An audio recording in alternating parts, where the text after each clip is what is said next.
Yes, please. Thank you so much. Let me go to full screen.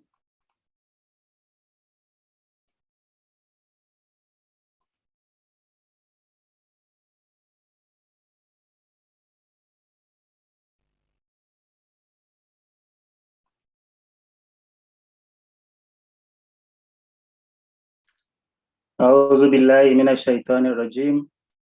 بسم الله الرحمن الرحيم. السلام عليكم ورحمة الله وبركاته.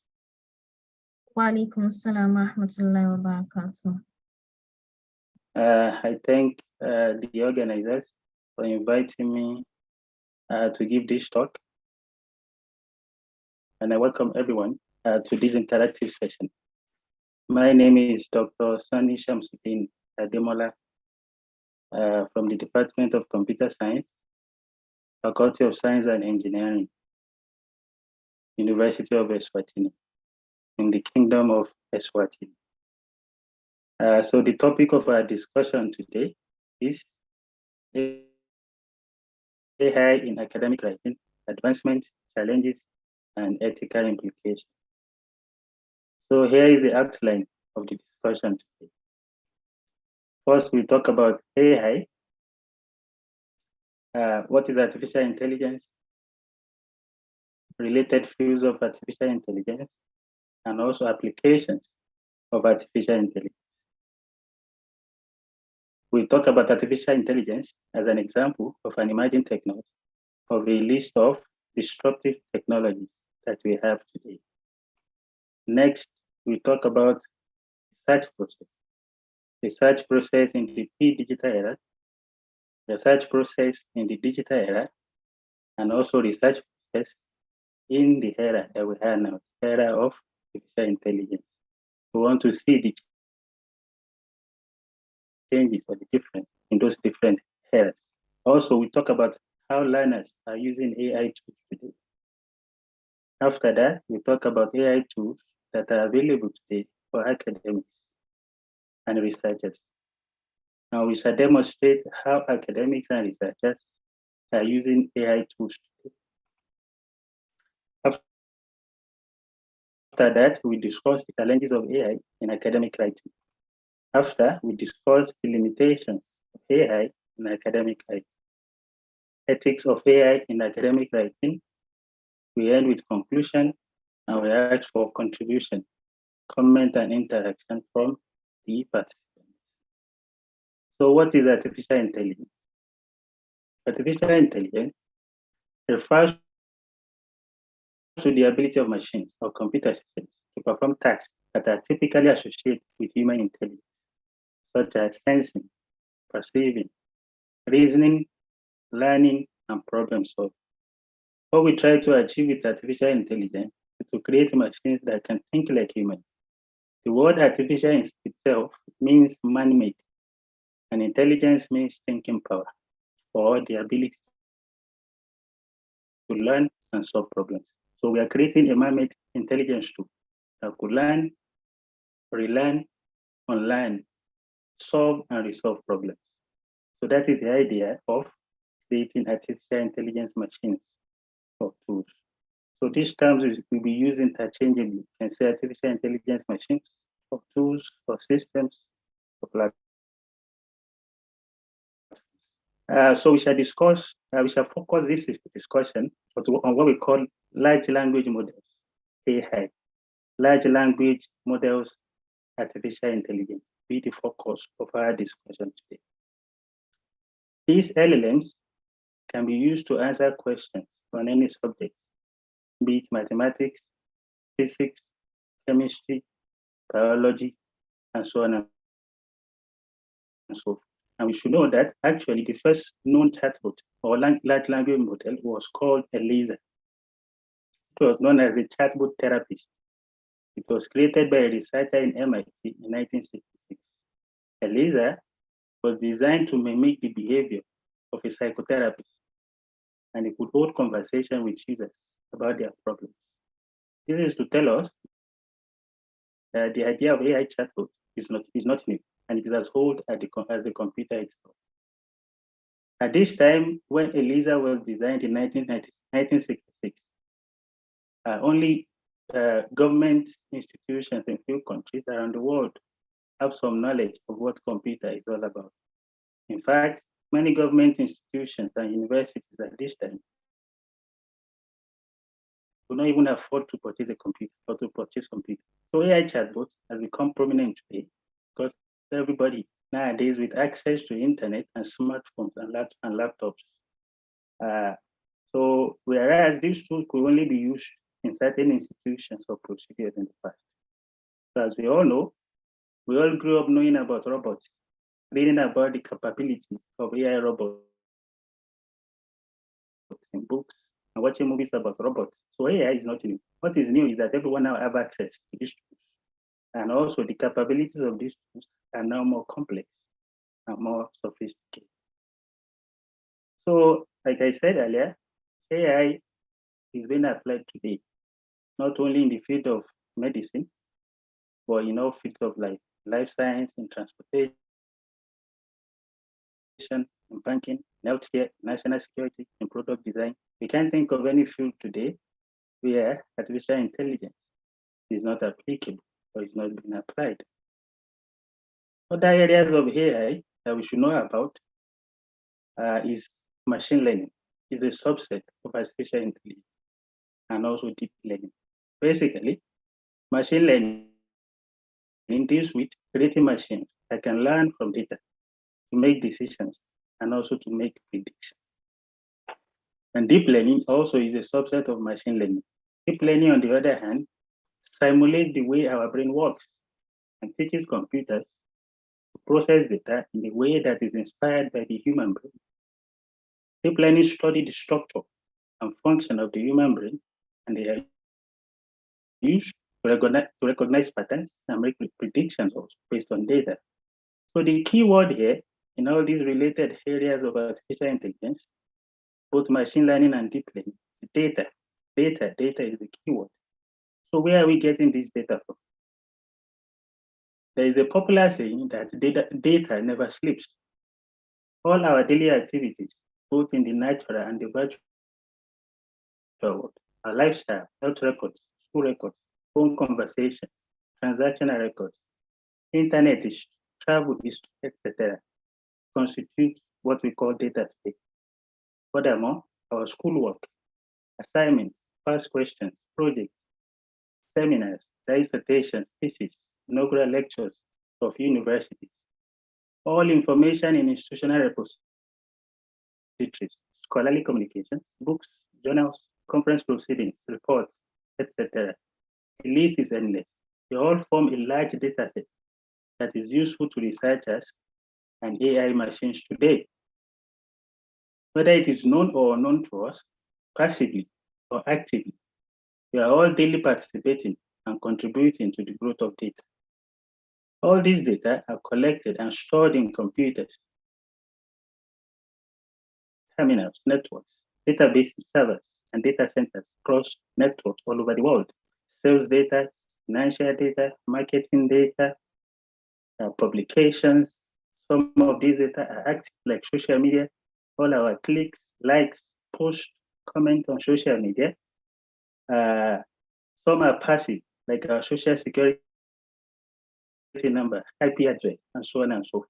All this data that we contribute to every minute, every seconds of every day is the data that AI machines rely upon today to make inference, to make predictions, and to make decisions for individuals, for institutions, businesses, for government, and so on and so forth. So AI algorithms have the capability to crawl or scrap this data within seconds using some algorithms to find us what we are looking for, or make decisions for us, or find answers to our questions. All this make up what we call big data today. And the science of studying large data sets to make sense of it and extract meaningful insights is what we refer to as data science or data analytics. Data science and data analytics is also a field that is closely related to the field of artificial intelligence. So like I said earlier, we all contribute to this huge, enormous amount of data. that AI and machine learning technologies rely upon today. So we, all of us, actually contributed to the growth and advance of AI. Without all this data, we would not have AI as sophisticated as we have it today. So we classify this data into three: structured data. Those are easy to analyze. They are in form of rows and tables, like data in Excel format or spreadsheet format. They are easy to analyze. We have semi-structured data, which are tags, like web tags. Those are not so easy to analyze like the structured data.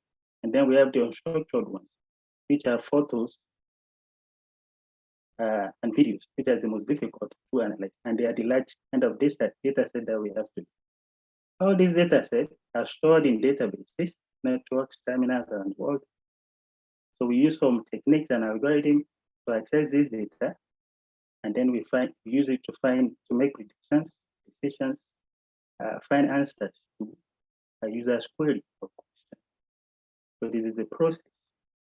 So like I said earlier, AI is an example of a list of emerging technologies that we have today, or what we call disruptive technologies, including blockchain, virtual or augmented reality, big data, cloud computing, or IoT, what we call Internet of Things. They are all related, and they all depend on the human, our activities, daily activities, what contribute and what is advancing all this technology that we have.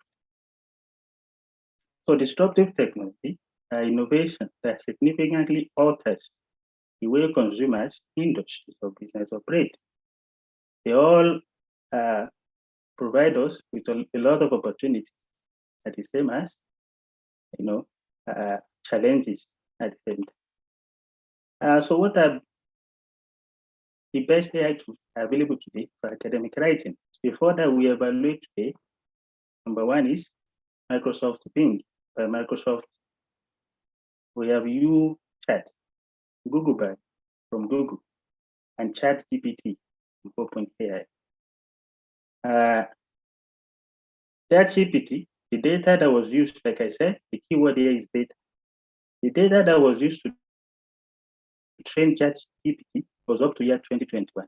So if you are going to be using ChatGPT in your research work or academic activity, you know that it may not provide accurate answer for you on current events because the data that was used to train it was only up to year.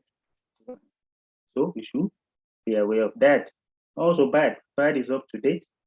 UChat is up to date. Bing is up to date to February 2023. ChatGPT 4 is more advanced and powerful than the general ChatGPT. We should also be aware of that. ChatGPT 4 is also designed to understand different languages to a larger extent than ChatGPT. Also, the general ChatGPT is available for free. However, it's not available in every country. And it has an open API which allows other applications to connect to it also. On the other hand, ChatGPT 4 is available through a $20 monthly subscription. ChatGPT Plus, while UPro, the advanced version of UChat, that one is also available through $10 monthly subscription. You should tell us that all these tools that we have today, we're only evaluating for. There are many of them. So we are only evaluating the top 4. They all have their strength and weakness, and they all provide different functionality, depending on which one you choose to use for your academic work. Additionally, they all have their strength and weakness, which we will explore today. They provide answer to your questions in different formats. You also should be aware of that. For example, ChatGPT is proven to be weak for mathematics questions, while Bard is strong in math. Some professors and scholars in mathematics who have tested ChatGPT conclusion was that ChatGPT is not very, good when it comes to answering questions in mathematics. However, Bard is strong in mathematics. We need to be aware of that. ChatGPT, UChat, and Bing can generate answers in form of image, chat, or graph, while Bard does not have such capability. However, even though ChatGPT, UChat, and Bing can give you answers in form of image, chat, and graph, they are still not as robust as using your normal Google search for things like image, chat, and graphs, and maybe photos and videos also. So we also should be aware of that. These tools, we should know, complement existing tools that we have in information retrieval process, and they will not likely replace the general search engine that we currently use, like the Google search, Google Scholar, and so on and so forth. So they are there to complement existing tools. So search engines like Google Scholar still offer varieties of options more than many of these chatbots, because these chatbots, AI chatbots, mostly offer answer your questions in textual format, in a more precise form, whereas Google Scholar will provide answers to your query in giving you far more options than the AI tool. For example, if we are doing a simple search in Google Scholar, in general Google search engine like this, you're looking for information on human-computer interaction. We give you a list of websites, blogs, pages on the web that has information on the topic or subject that you need to know about. It will also provide you options of image option in PDF format, in videos. If you want to read Wikipedia article on that particular topic, if you want to read journal articles on that particular topic, books, the list goes on, books on that particular topic, and so on and so forth. Links to YouTube video on that particular topic. And it gives you, and the only problem is that it can give you just on one particular topic or subject, it can give you hundreds of thousands up to million results on just one particular, maybe a word or a term or a topic that you want to know about. That is the only challenge, which sometimes we call information overload. So that is one of the problems that the AI tools are trying to solve or resolve. With the AI tool, some AI tools also provide options like the UChat. It provides additional options for anything you're looking for in other formats like image, video. However, it is not as robust as the Google search. What the AI tools are good for is to provide answer to your query or your prompt in a very concise format, just the way you want, as we shall see. So we can have a lot of fun with these AI tools because they are conversational agents that try to have conversation like humans. They'll try to talk to you like an human expert would do in different fields. For example, I pose this prompt to Brad saying, good evening, you cutie. And it's respond by saying, good evening to you too. I'm glad you think I'm cute. I'm still under development, but I'm learning new things every day. I hope to be able to help you for your tasks and questions in the future. It's very good with conversation. It makes you feel good about yourself. Even if you're having a bad day, you can just log in and have a conversation with this AI tool. Tell the thing about how you're feeling, what you're going through, and there's a chance that it can make you feel better with yourself. This is another one from UChat. I said, can you give me 5 Quranic verses that can put smiles on my face, that can make me happy throughout the day? And it says, sure, here are 5 Quranic verses that can bring happiness and joy to your day. Number 1, Allah does not burden a soul beyond that it can bear. Quran 2, verse 2:8. And whosoever fears Allah, will make for him a way out and will provide for him from where he does not expect. Quran 65 from verse 2 to 3. So these are ways in which we can use this tool, to have a good day or have fun with it. But you should always remember, they can still not replace human experts, especially in fields like health and also in fields like religion. So we can ask simple questions like this and can give us desirable answers. So how are learners using these tools? We should know that the type of learning that we have been used to over the years is what we call directed form of learning. It is a traditional approach of learning where learning is structured and guided by an instructor, teacher, a lecturer, a tutor. In this form of learning, directed form of learning, the instructor decides what topics to cover, how to cover them, and it is the instructor that sets the pace of learning. However, with AI, we are gradually moving towards what we call self-directed learning, which is a learner-centered approach where the learner takes responsibility for their own learning. The learner decides what they want to learn, how they want to learn it, and at what pace. The learner is actively involved in this approach, and they are responsible for their own learning. This form of learning allows learners to be curious and also to be creative. The benefit for students is that it allows them to have education at any time, education at a go, virtual learning, self-learning. Educational platforms adapt according to the student's needs. He studied each individual student's need, their preference, their ability, their strengths and weaknesses, and it uses that to mentor them on their learning. And it offers what we call virtual, it serves like a virtual mentor, just like the example I demonstrated earlier, whereby I can continue to have conversation with this student about maybe Quranic verses, and it will continue to give me interesting verses of the Quran. So these are some of the benefits of this tool, and it is actually stimulating what we call self-directed learning. However, if our students are going to be using this tool, there must be something to check for quality control. This now begs the question: how do we maintain quality in student assignments in the area of artificial intelligence? Because we need to know our students are already using this tool. And a lot of lecturers, they are not even aware that these tools are available. They just see that their students are submitting very neat, beautiful assignments, and they don't know where they are getting it from. So our students are already using this tool for their assignment. We can't discourage them from using it, but we can. The first thing we need to do is to teach our students how to use these tools intelligently, responsibly, and ethically.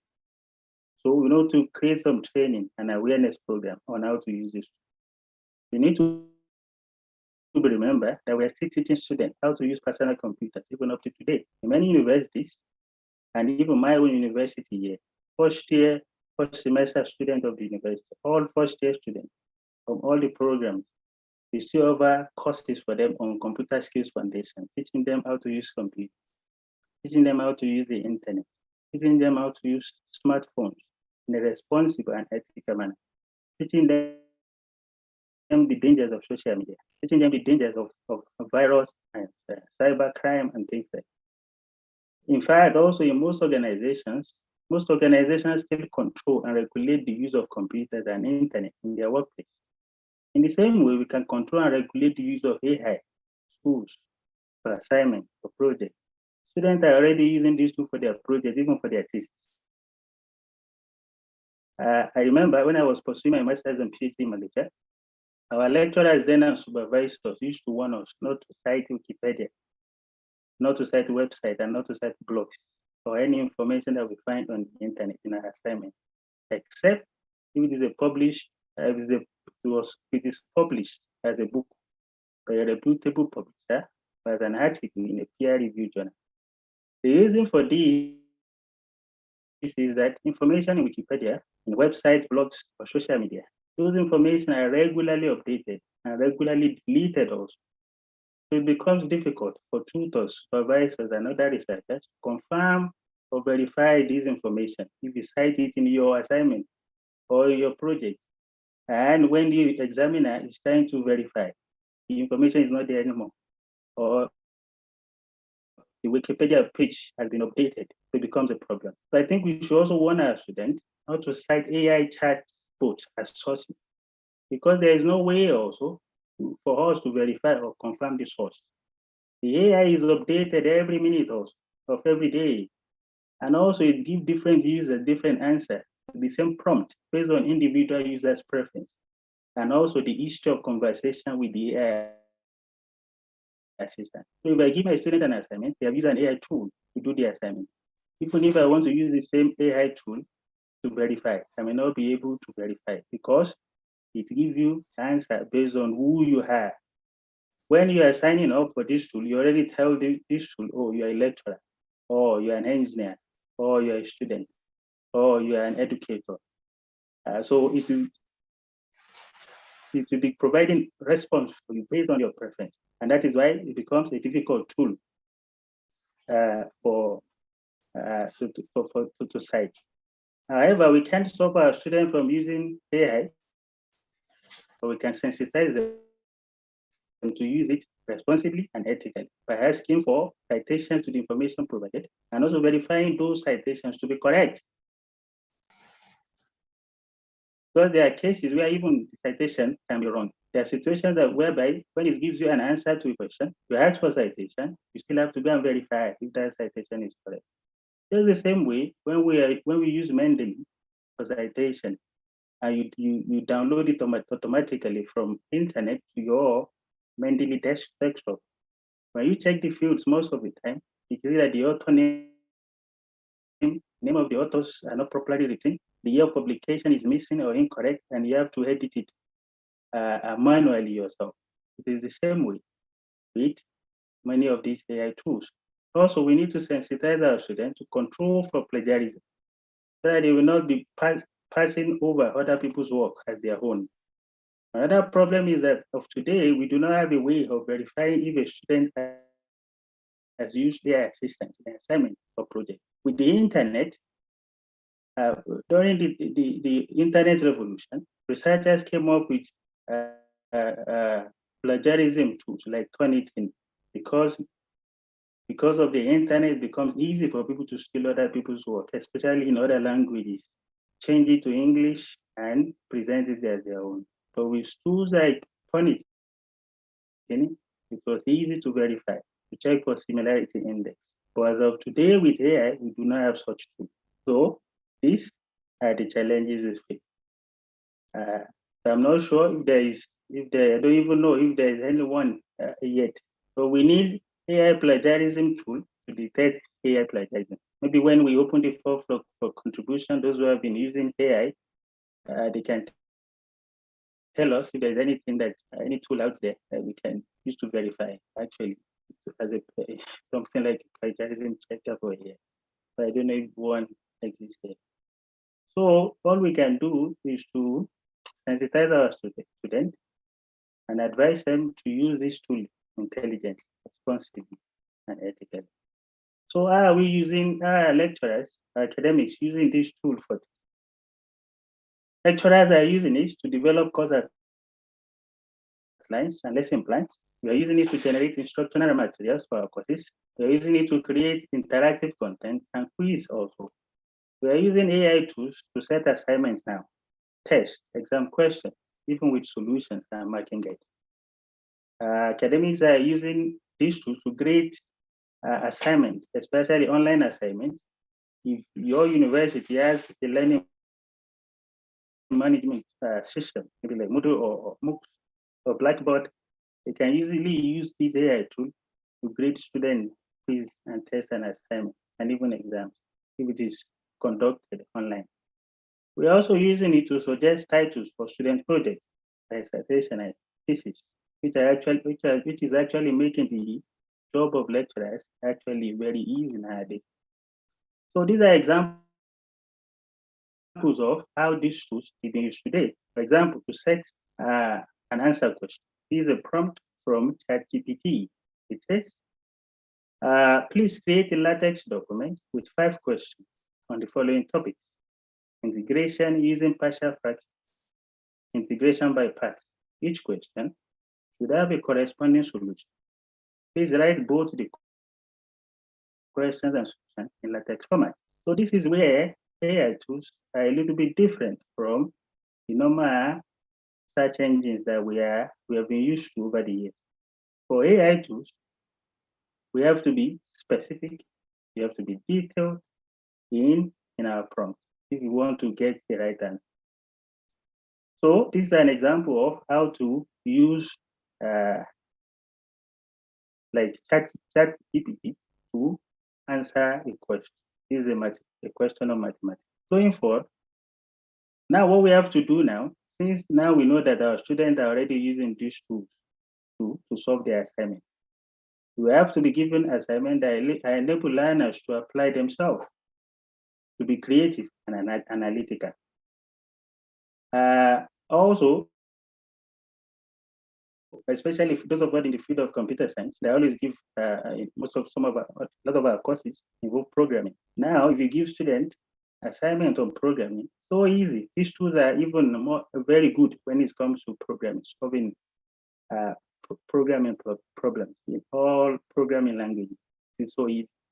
So it means that we have to give a student assignment that allow learners to learn from the experience, whereby the tool will teach them instead of just dumping the answers for them. Whereby even when they use this tool, they still need to apply themselves. They still have to be creative in the way they use it. This is another prompt. Find the following integral using integration by partial fraction. Please show detailed steps and write the solution also in text format. So this is how we use these tools to answer questions. Now, the problem is if learners know that the tutor or the lecturer is using AI tools to set tests and exams, will it then also be possible for learners to be able to guess exam questions using the same AI tools? It's very, very possible. Because nowadays we see lecturers bragging around that, I'm using AI tool, I'm using ChatGPT. So your students know that you're actually using this tool to set assignments for them, to set tests, to set exams. They can also use the same tool to be able to guess what their lecturer might set in test and exam. So we need to also be aware of that. UChat generated exam question on HI based on my learning outcomes. So how do I use it to generate exam question? I supply UChat my learning outcomes for this course that I teach, which is on human information interaction, HI. After supplying my learning outcomes, it was able to generate, I asked for 15 questions and it generates 15 questions for me.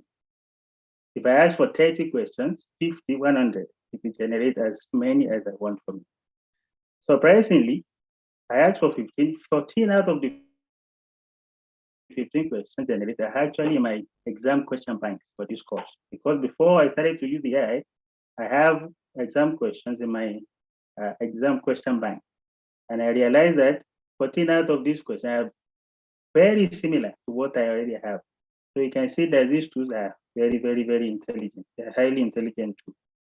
It evidently shows that students could also use the same tool, use the same thing, do the same thing that I did, supply the AI system with learning outcomes of their particular course, and ask this AI tool to generate possible exam questions from following the learning outcomes. And they might also be able to guess the exam questions for their exam. So we should be aware of that. Interestingly, I also use Bing. The one I used previously was UChat. Bing also supplied exactly the same question like the previous one. After I've supplied the AI tool with my learning outcomes, it generated almost exactly the same question. So we could also use this tool to quickly and effectively design marking guides. So after the tool has helped us with our exam questions, it will also create marking guides for us. Like this one. And if it's help us with creating a marking guide, all we have to do is read, verify, and try to modify where possible. For example, now it may be given 20 points for a particular answer, whereas you only want to give 5 points or 10 points for that particular answer. So we still have to read and vet whatever it is that, whatever answer or response or result that the AI tool is feeding us. Still very important. So the AI tool was able to create a marking guide for the questions. This will definitely make our job as teachers and tutors easy and faster, because we spend a lot of time on things like preparing exam questions, preparing marking guides for exam. It takes a whole lot of our time. So these are ways in which we can use this tool actually to free up a lot of time. So it saves us a lot of time, and it can even help us in creating student assignments that are submitted online. It's very useful. So as far as I am concerned, with these tools, teaching has become fun again and easy again. However, we should always remember that it will also be possible for our students to use the same tool for assignment, and also to be able to guess their own exam question. If they know that their lecturer is using it, and even if they know, if they are aware of the particular tool that the lecturer is more likely to use. So it can also create a structured marking guide for like this one here. So that is for teaching. So how are academics using AI tools in the research? First, let's talk about research itself, research process. We have to understand that research process in the pre-digital era is very similar to the current one, very similar to research process in the digital era, and very similar to research process in the era of artificial intelligence. However, research process in the pre-digital era involve more manual and physical steps. It involves visiting physical libraries, archives, or other institutions, browsing through catalogs, indexes, or journals, requesting or copying documents, and what we call hard copies. Research basically in the pre-digital era was conducted manually. In the digital era, it is easier and faster to conduct research. This is due to access to a vast amount of information and data sources. Data collection is easier and faster with digital tools and technologies. It's easier to share research findings more easily using online platforms and also through social media. However, due to access to a vast array of resources, plagiarism also becomes a big problem. And in order to control plagiarism, like I said earlier, academics came up with tools to detect plagiarism, like Turnitin. I remember very well when I was studying in Malaysia, some students coming from non-English speaking countries, like I said earlier, they would translate research works written in other language like Arabic, they will translate it to English, and they will submit it as their original work. It is an unethical practice, but many students actually got away with it because the plagiarism tool then was only trained on English language text. So it was impossible for you to detect plagiarism from text rather than English. And we may be facing the same challenge also with artificial intelligence. Because also the training data set for many of our AI systems, basically English language text, predominant English language text. Similarly, in this current time, research is increasingly reliant on AI and machine learning. AI tools can automate many of the tasks involved in the research process. For example, now, if we follow the fundamental research process, like identifying the problem, review of literature, setting research questions, choosing study design, deciding on the sample design, collecting data, a lot of research today still involves some form of data collection, processing, analyzing data, writing report. If we follow all these 8 stages, we will see that 7 out of these 8 stages would be accomplished using an artificial intelligence tool. It can help us to identify problems. The AI chatbots like ChatGPT or Bing or Bard or UChat can help us in literature review. It can help us to set research questions, objectives, hypotheses, significance of the study, abstract. It can help you to write an abstract. It can help you to choose a study design. It can help you to decide on your samples side. The only thing the tool cannot help you with, I have not come up with any tool that can help you with your data collection. I stand to be corrected. Again, when we open the floor for contribution, maybe there are people who are already using AI to collect their data. It is for maybe people are already using drones for data collection. Who knows? It is possible, but this is only the only stage where AI is not helping us with here. It can help us to process and analyze our data. It can help you to write your report. Almost all these stages, AI is involved now. So this is where we are. So AI tools are useful at every stage. I'm sorry, in the Dr. research. We have 10 minutes to round up. Yeah, we have 10 minutes. Yes. All right. Okay, let me speed it up. So at every stage, these tools are very useful at every stage, like I said. But what are the challenges? The challenges is that just like all the challenges that we had in the era of PC, internet, some of the challenges that we have with AI, number one is the issue of bias. AI models can be biased if they are trained on data that is biased. Most AI are trained on historical data, which are sometimes biased on topic of race, religion, gender, political beliefs. Also, data from English language text, predominantly from developing countries, are the data that constitutes the training data of AI. In fact, today, our students who are doing research in machine learning and AI, when they are looking for data for their research, they don't normally find data from African countries. They mostly rely on data sets from Europe and America, but they want to use it to develop models to predict or make decisions in African environment. So these are some of the challenges of AI, which can lead to inaccurate or misleading answers and information. Also, other ethical issues are there are also concerns about the use of AI in research, such as the potential for AI to be used to create autonomous weapons or to discriminate against certain groups of people. Also, we have issues that has to do the borders around privacy and security.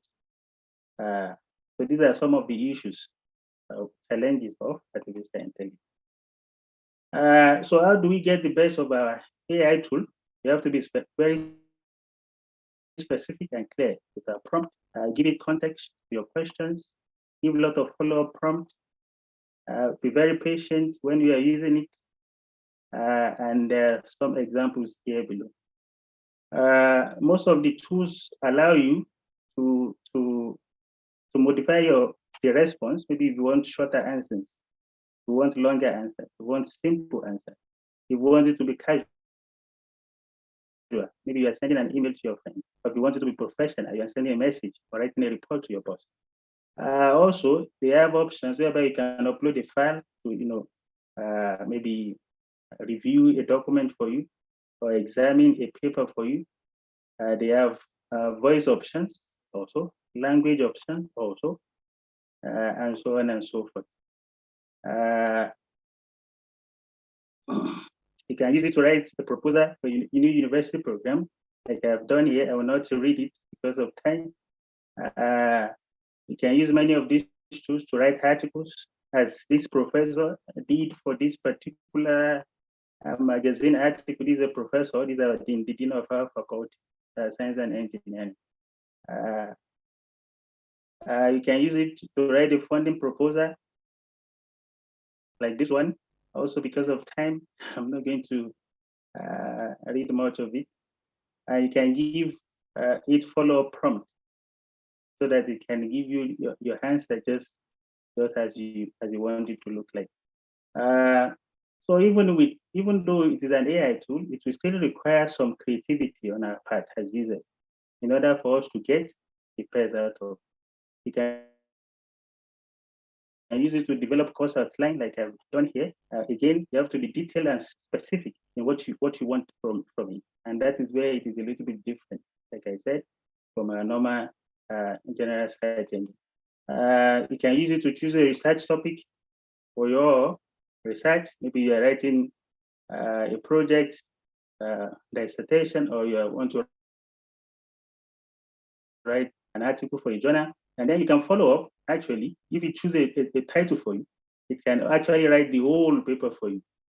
But when you continue to do it, give the system a follow-up prompt. You can ask it for this to provide the significance of the study for you. You can ask it to provide to help you with the research gap.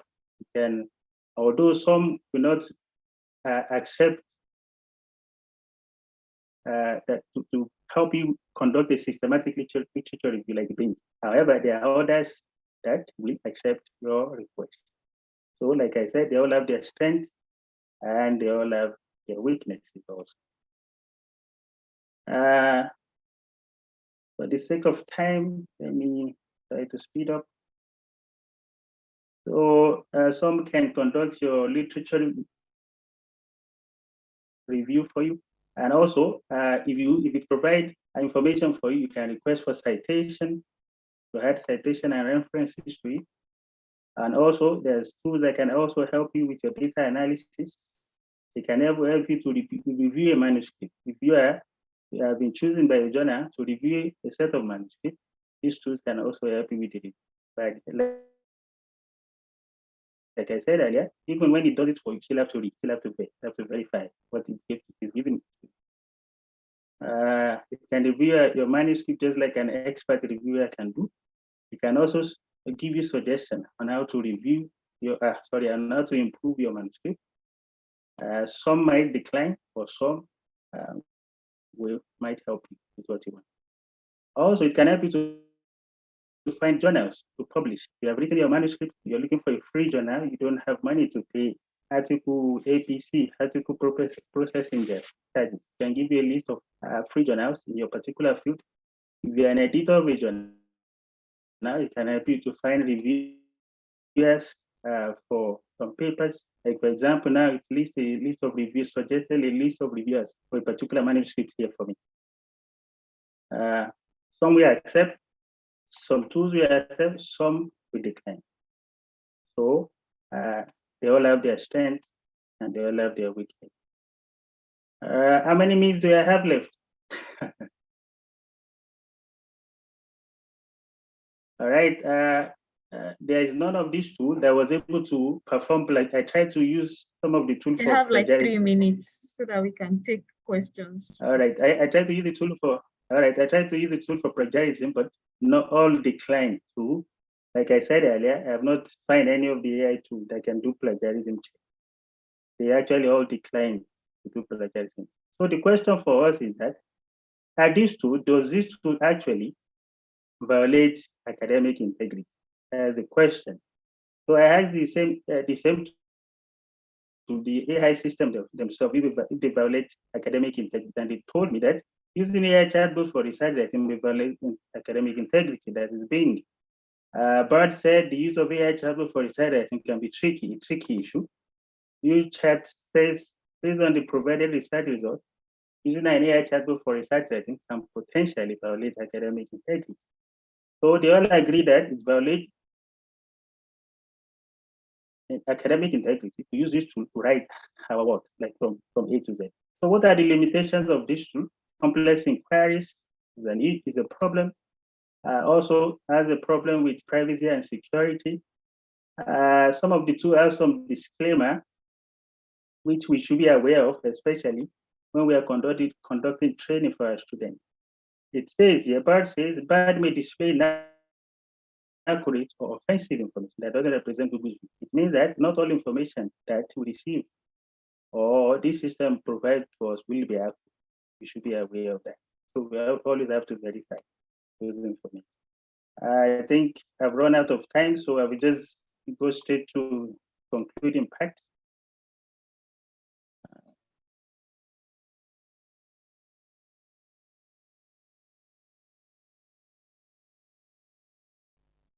Like I said earlier, they do not satisfy the condition of privacy.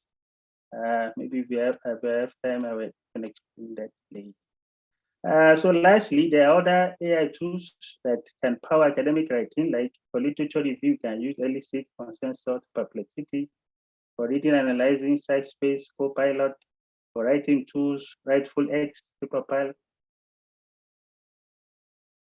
And in conclusion, AI is here and we have to embrace it. To get the best out of it, users must be creative, logical, diligent, and also methodical.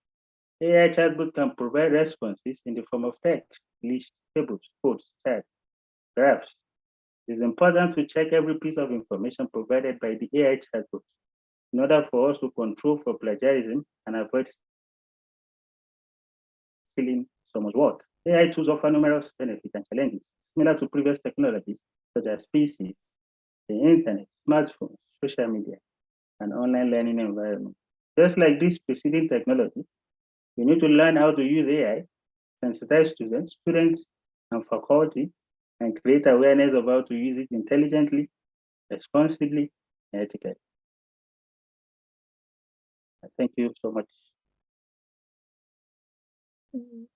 Jazakallah khairan, Dr. Sani. Thank you very much for this detailed explanation, even though we didn't allow you to explain everything. And if it will be okay, I think if we can get the PowerPoint presentations to share with others, we would really appreciate that. Yeah. If you have any question, you can put it in the chat box, or you can signify, so you ask your question. We have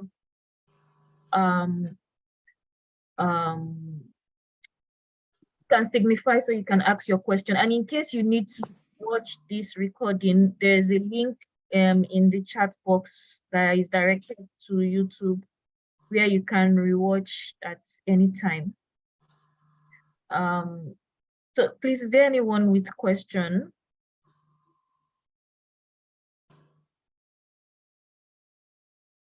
Can we have the slides and the recordings? Yeah, we'll try to get the slide from Dr. Sani.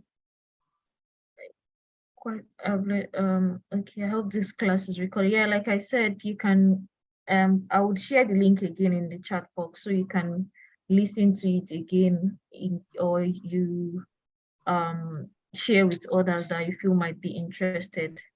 Someone said, is the YouTube an app? It has both the web version and the app, the mobile app version also. Oh, okay. All right. Yeah. There's something I would also like to add. No, sorry, I didn't hear his response to the question on the UChat app. Wa alaikum salam, Sister Abiba. My response is that the UChat has both web app and also mobile app. Okay, so you can use it on the browser, and also you can download it as an app. All right,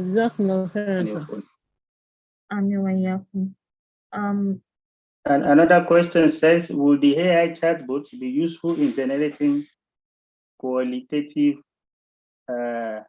data? Can you elaborate a little bit on that? Generating or analyzing?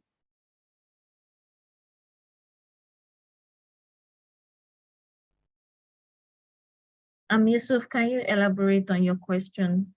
So the speaker can. Okay, I don't know, maybe he's typing his question. You're on mute in case you are trying to speak, so we can't hear you. It can help to generate questions, maybe survey questions. It can also help to analyze the data, but generating qualitative data, I don't understand what that means. Maybe if someone can explain what that means. Yeah, yes, it can be used to also analyze qualitative data. I believe so, yeah. Instead of experimental data. It can be used to analyze all kinds of data.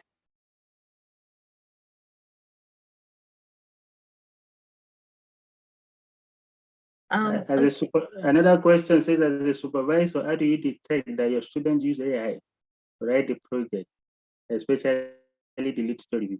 For me, as a supervisor, I follow my students every step of the way, from choosing the topic writing the background of the study. So if a supervisor actually does this or award, you'll be able to know, and you know your student actually. If the student is a bachelor degree student, you have been teaching this student maybe since year one, so you know his or her capability. So if out of the blue, it's submitting a This work that is 100% perfect. Hello, can this you hear me? yeah, we can. I'm just saying that this might be a little challenging, especially in some Nigerian universities or classes where you have like large amount of students. So it might be a little bit difficult to know the capability of some of your students, I guess. I don't know. My little experience in teaching, I was in Malaysia, Uganda, and now Eswatini. I know my students. And if you follow them through, I mean, you start with them from choosing the topic, and then they submit their work in batches to you. The background of the study, the objectives. You work together to create formulate the objectives, the research questions. There is no way they will just come off from anywhere to dump a work for you from here, and you'll not be able to detect that. This is from some source that is not your original work. So I believe that if supervisors do their due diligence, they will be able to know. And like Yeah, I said, you can't stop your students from using it. All you have to do is to sensitize them on how to use it yeah, intelligently, and also to use this in an ethical manner. If you can even sit down with them and use the tool together and see, okay, let's see how we can use this tool. So that is my own belief. And from my little experience, I think that will work. It can only happen if a supervisor does not even supervise the student, and the student just come and submit the final version of the report without being supervised. But if the student follow the normal project or research process, because in most universities like mine also, students also make presentations. So you first make a presentation, make it like a proposal. Even during your proposal, people will ask you questions, they will give you feedback on your work, they will tell you areas you need to improve. So there is no way you can now come and drop something from AI from unless there is no proper guidance. Yeah, that is it. okay. That is Thank you very how much. I see it. Okay, thank you. And I would just like to add one or two things. Recently, I was reading an article about an app that checks for AI generated papers. I remember you were Okay. talking about it, and just like the way AI tools have limitations, the apps Okay. to check for AI generated papers also had limitation. A student was sharing a story where he wrote Uh, an article, and yeah. he said he wrote the article himself, but the app that checks for AI generated apps said his work has like a 80% chance of it being AI generated. And in the case of Okay. the school, they had to suspend him, they had to, so, and Oh, he wow. was trying to show the limitation of even the apps that some people decided Exactly. to design to check for AI generated apps. So, um, like just like you said, that the complexity of everything is so, I don't know, it's a lot of work, and I Yeah. feel, and sensitizing people is actually the especially students, and letting them know, okay, this is what you should use it for to make your work easier, and not just to read like the whole article or the whole manuscript. Yeah. Um, Yeah. yeah. Yeah. Thanks for the information. I think I will check it. If you can give us, do you have the name of I the would this app? check. Do you I would remember the check name? the link and send it to you. All right. All right. In addition to that, I think what the student could have done, because like I said, in most universities, uh, researchers, there's a process you follow. In fact, every time you meet your supervisor, you need to sign. You need to sign.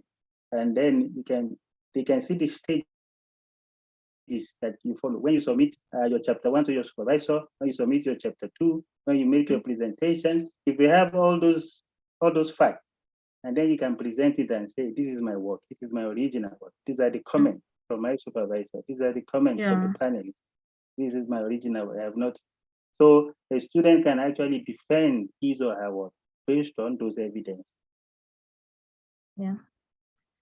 Yeah, Dr. Sani, thank you for this. I Is there any other?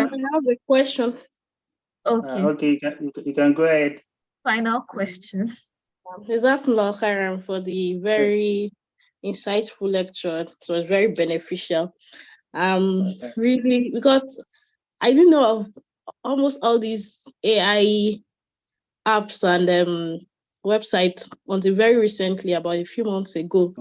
And thinking back now, I did my master's in Malaysia too, and I remember in 2020, I don't know if those apps existed then since 2020, because it used to look like miracle for me. Some of my colleagues that could not speak fluent English and they write 25 pages assignment when I'm still struggling with 7 to 10 pages.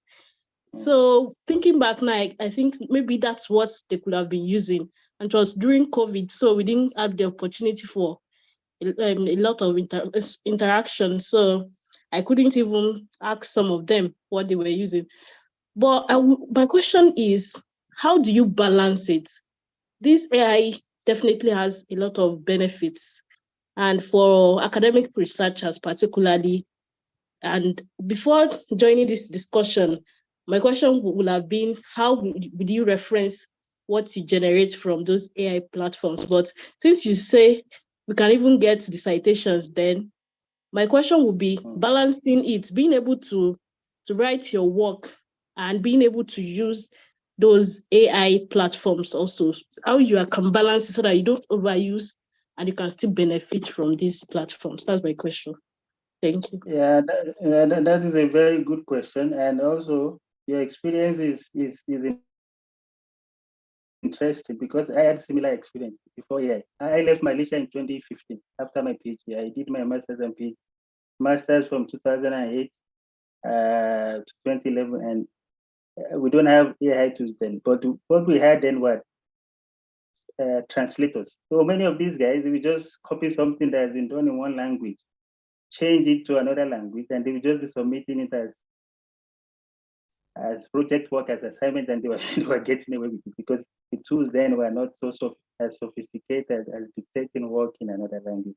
So even before AI, people have been trying to cheat the system.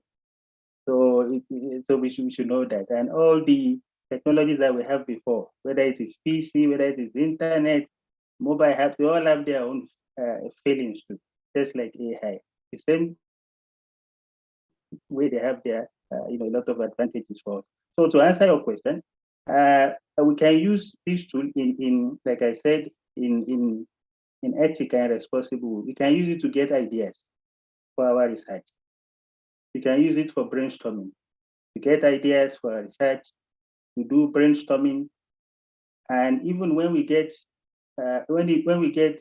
answers to our questions or information from this tool, we should paraphrase, edit, modify, put it in our own words, in our own simple words.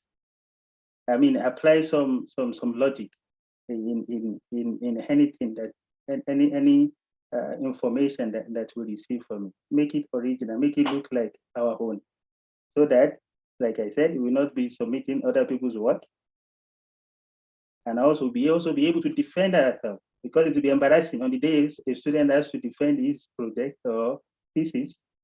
He or she is being asked questions based on a very beautiful report that he has presented, and he or she is not able to answer those questions. So we have to own it. We have to kind of make it our own, whatever that we find.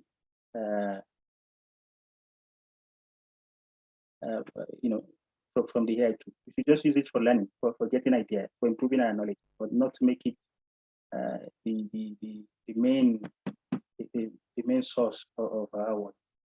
So that would be my my suggestion. And if you have people who could also add to that, if you have people who can also advise us on a better way to use this tool, we appreciate that from the participants. Yeah, and I think she said something about, okay, that if you can use it for your work there, how do you use it for reference? And I think, I don't know, from some of the slides that you skipped, if I can remember, I'm not sure if it is that one. I think consensus helps to generate references for maybe, I don't know. I know there's a particular. For example, now, if the AI tool provide us an information, and then you ask for reference, it will give you reference and even citation. Yeah. We can do the U app can give citation and reference. Yeah, it will give you citation, even in different citation formats. If you want it in APA, it's giving APA. If you want it in Chicago style, in different citation and reference style, can provide it for you. But we can do a due diligence, look at those citations and read more. Yeah, and then read more, go into those papers and read more from those papers, and then come up with something original that we can say, this is for me, this is mine. Yeah. I've written this. I've written this, based on what I understand from this paper. This is what I've been able to bring out from it. This would be my advice. Oh, okay. All right, Jazakallah khairan, Dr. Sand. This has been a very. I think someone is raising hands. I saw someone raising their hand. Is there any other question? Yes, I raised hand, but the question was about the citation and referencing, so you answered it alongside your discussion. Okay. Alhamdulillah. Alhamdulillah. Thank you very much to our speaker. Thank you for this very interesting and interesting discussion. Thank you to all the participants, and we hope to see you all next month, where we have another interesting discussion. And as usual, our program is usually last Sunday of the month, and it's the same Zoom link, so you can join wherever you are or via YouTube. And with that, we've come to the end of today's session. Assalamu alaikum warahmatullahi wabarakatuh. Wa alaikum salam wa rahmatullahi wa barakatuh.